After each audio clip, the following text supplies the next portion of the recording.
क्या करना है, अफसोस होता है। नेहरू नगर के ही लोगों का आक्रोश नहीं है, ये पूरे पटेल नगर का आक्रोश आपको ऐसे ही दिखेगा। आज वहाँ पे 7, 8, 9 नंबर की गलियों की महिलाएं, बच्चे और लोग आकर के आपसे अपना आक्रोश जाहिर किए, लेकिन ये सेम परिस्थिति आपको जगह जगह मिलेगी। कल के ही वीडियो में आपने देखा होगा कि कल हमने एक वीडियो बनाया था अपना पोल खोल का एपिसोड नंबर 1। आप देखे होंगे कि यहाँ से पुणे होली चौक से लेकर राजस्थान काल तक नरक बह रहा है। वहाँ की स्थिति क्या है, वहाँ के लोगों का आक्रोश आपने देखा। तो इस तरह से पूरा पटेल नगर उबल रहा है और ग्लानि होती है कि ऐसे लोगों को जनता ने आखिर क्यों चुना, जो बड़े बड़े वादे किए और ऐसे मुंगेरी लाल के सपने दिखाए, और उन सपनों का उन्होंने इस तरीके से मजाक बना दिया कि जिससे अब जनता परेशान है, आक्रोशित है। वही हाल आम आदमी पार्टी की एमसीडी और जो है कि दिल्ली सरकार की स्थिति है। वही हाल बीजेपी की जो है कि केंद्र सरकार के सांसद महोदया, आज तक क्या सांसद को पटेल नगर के लोगों ने वोट नहीं दिया? सांसद के क्या उसमें अधिकार क्षेत्र में कोई काम नहीं आता? क्या काम कर करा दे रही हैं? क्या वो नहीं चाहते कि यहाँ पे बड़े सीवर की बड़ी लाइनें पड़ जाए? मैं मानता हूँ कि यह विधायक के उसमें आता है, लेकिन क्या वो अपना फंड दे करके नहीं कर सकते? वो क्या यहाँ पे हाईवे ही बनवाएंगे? क्या यहाँ पे जो है कि ट्रेन ही चलाएंगे? क्या अंडरपास नहीं दे पाई? कोर्ट से लड़ करके अंडरपास लिया गया और आज भी उसका डिटोर पिटा जाता है कि बहन जी बनवा जी, कोर्ट का आदेश है, उसके बावजूद भी बहन जी का हो। तो ये दो के दोनों सरकारें, चाहे दिल्ली सरकार की आम आदमी पार्टी की सरकार हो, चाहे केंद्र सरकार हो, दो के दोनों लोग जनता को ऐसा झुंझुना पकड़ा दिए कि आज वो झुंझुना उनके लिए उनके गले की फांस बन गई है और लोग का आक्रोश, हर एक तरह का आक्रोश झेलना पड़ रहा है हम जैसे समाज सेवकों को।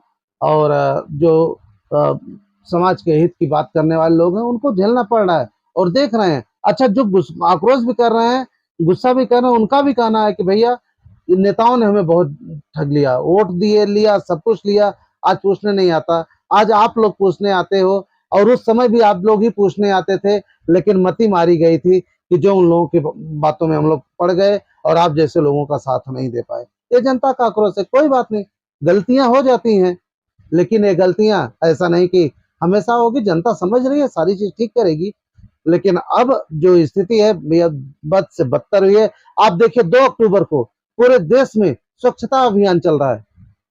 आप देखे होंगे नेहरू नगर में, प्रेम नगर में, पंजाबी बस्ती, बलजीत नगर में, पटेल नगर में, सब जगह मतलब कि कूड़ों का अंबार लगा है। ये कौन सा आज स्वच्छता दिवस मनाया जा रहा है?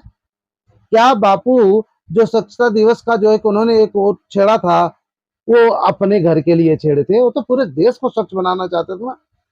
उनके सपनों को कौन जी रहा है? केंद्र सरकार जी रही है कि दिल्ली सरकार जी रही है कि उनकी आम आदमी पार्टी की एमसीडी जी रही है?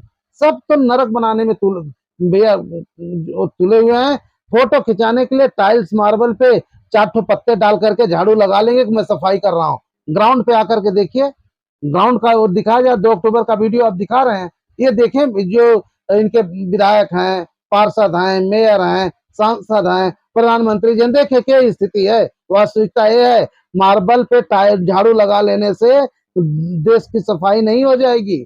उसके लिए आपके कर्मचारियों को धरातल पर उतारना पड़ेगा। ये यहाँ पे चल रही है नई चीज, एमसीडी। एमसीडी तो खैर पहले से ही बदनाम रही है कि पार्षद लोग सफाई कर्मियों को जो है कि आधे से ज्यादा सफाई कर्मियों को घर बैठा देते हैं, आधे सफाई कर्मियों से काम चलाते हैं, और आधे जो सफाई कर्मी उनकी जो सैलरी आती है उसका जो है कि 50% 40% ले जाते हैं, और 50% 60% वो जो होता है सफाई कर्मी वो लेकर के घर में बैठा है, उसको काम नहीं करना, कुछ नहीं करना है।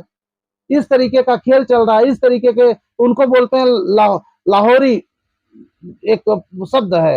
एमसीडी को कर्मचारी जो घर पे बैठ के पैसा लेते हैं और अपना कुछ पार्ट पहुंचा देते हैं लोगों को दरोगा के माध्यम से, उनको लाहौरी बोलते हैं। और वो लाहौरी घर में बैठे हैं, सफाई क्या होगी? जो है कि जनता तो ऐसे अपना साफ सफाई कर ले, अपना जीवन जी ले भाई, बाकी इन लोगों से कोई उम्मीद ना करे। नरक बन गया है पूरा पटेल नगर।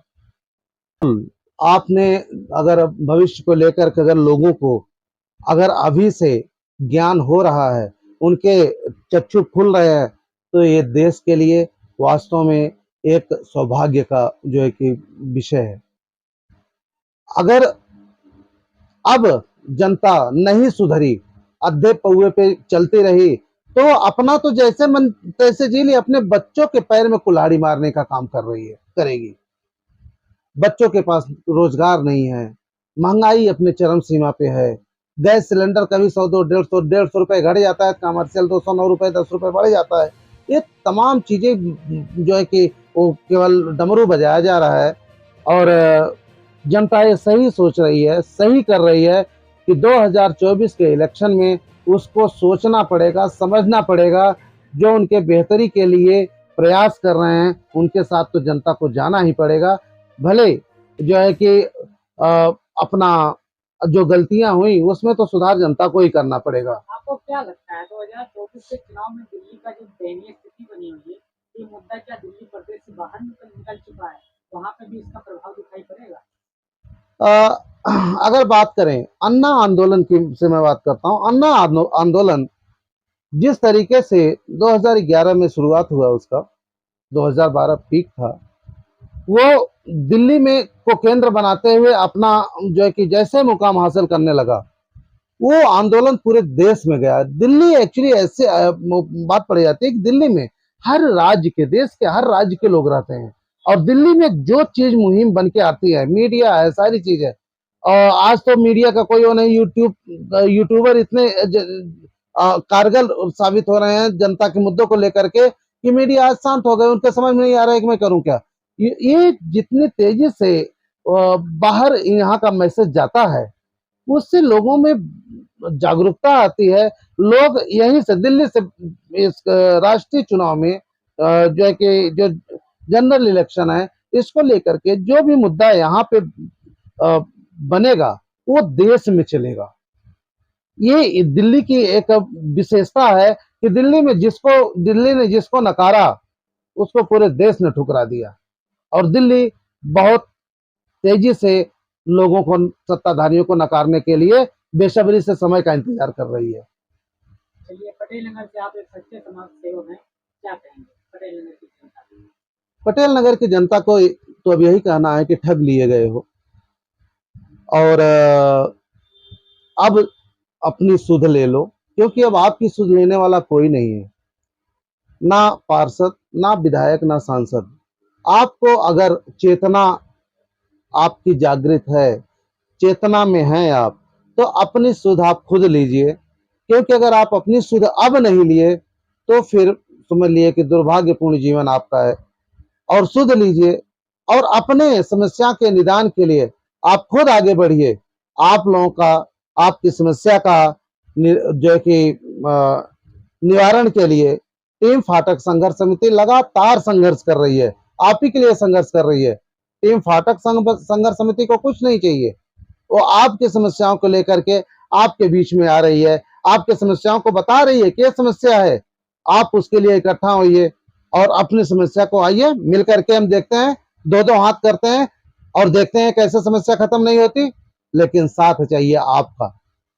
अगर आप साथ दिए तो भरोसा मैं दिलाता हूं अपने संगठन की तरफ से कि आपकी समस्या का निवारण हम सब मिल के करेंगे, और जरूर होगा।